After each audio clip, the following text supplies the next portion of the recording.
G'day guys, Mr. Ritchie here for Grade 8 HASS. Well done.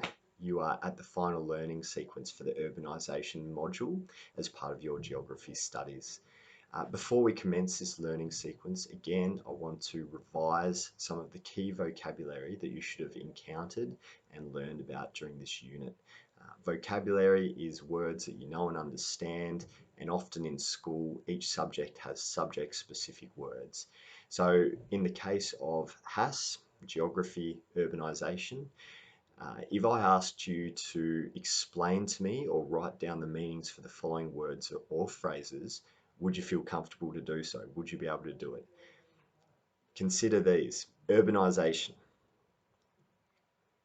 push factors, pull factors, population density, population distribution, infrastructure, pollution, migration, internal migration.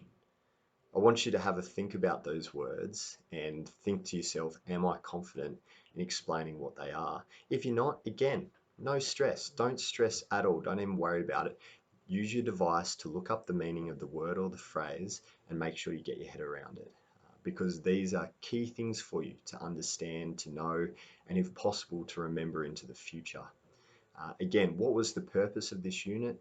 It's to inform you about the world and about Australia and to help you make good decisions for yourself and the community and the state and the nation moving forward. Decisions like where you want to live. Do you want to live in a city area or a more rural area? What's the push factors that would keep you away from one? And what's the pull factors that would draw you in to the other?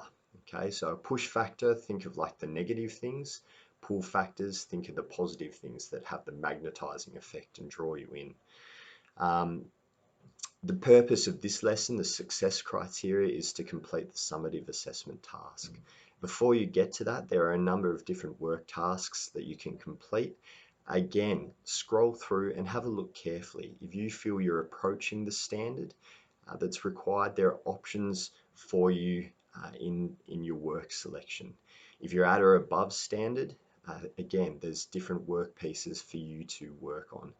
And if you are well above the standard, then there are options for you to click on and activities for you to complete. So make sure you don't take the easy option, but make sure you also don't choose something that is overwhelming you and you're finding too challenging. Do the right one for you, have a careful look at each option, and then select the appropriate work task.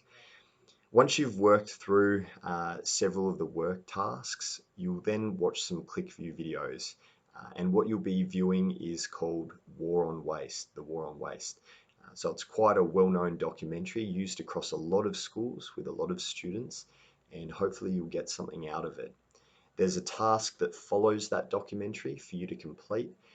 And then finally, there's your summative assessment piece. So teachers, we talk about formative and summative assessment. Formative assessment for us might be when we're in a classroom, listening to you answer a question or checking out what you're writing in your book. We kind of get a gauge of how you're going. Summative assessment is, crunch time, game on.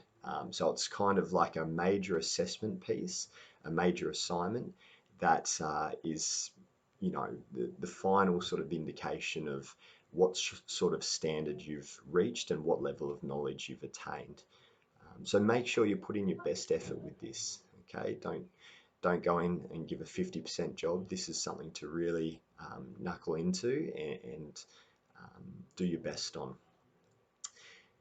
Again, there are, when you complete the work tasks, there are buttons for you to submit your evidence, but when you do the summative assessment task, there's a separate button for you right down the bottom for you to click on to submit that as well.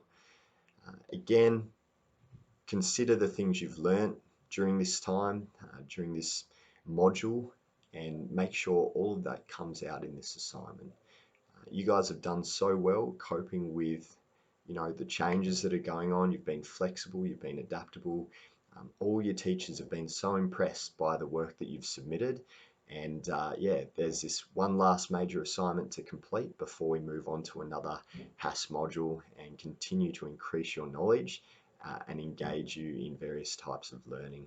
If you have any questions, don't hesitate to email your teachers. Please don't stress or worry about anything. Even though you hear the word or the phrase formative assessment and assignment and all that sort of stuff, don't worry about it. It's still really simple. If you just apply the knowledge you've learned throughout the unit, you will be absolutely fine. But like I said, if you have any questions at all, don't hesitate to get in touch. Email us through Canvas and we'll be more than happy to take your questions. Okay, all the best with this final learning sequence. Thanks again for your engagement and all your work, and we look forward to seeing what you produce. All right, cheers guys, bye.